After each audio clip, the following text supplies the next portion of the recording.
আসসালামু আলাইকুম। Hello guys, এই যে আমার ককটেল পাখি এর আগে আপনাদেরকে নিয়ে দেখাইছিলাম, কিন্তু আসলে আমার পাখিটা জোড়া ছিল, সেটা হঠাৎ করে ঠান্ডার কারণে মারা গেছে।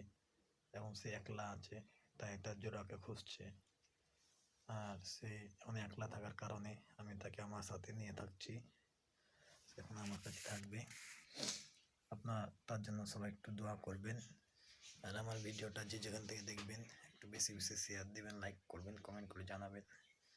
তার জন্য অবশ্যই একটু দোয়া করবেন।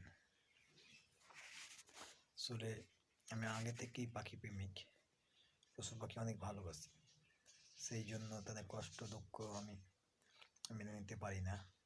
সেই জন্য সবসময় তাদের আমি দেখাশোনা করি এবং অনেক আগে থেকে এগুলো আমি পালন করি এবং ভালোবাসি। সেক্ষেত্রে যদি কোনো অঘটন ঘটে যায়, আমি সেগুলো মেনে নিতে পারি না। আশা করি সবাই একটু ভিডিওটা দেখবেন এবং সাপোর্ট করবেন, আমাকে পাশে থাকবেন, ভালোবাসা দেবেন, ভালোবাসা নেবেন।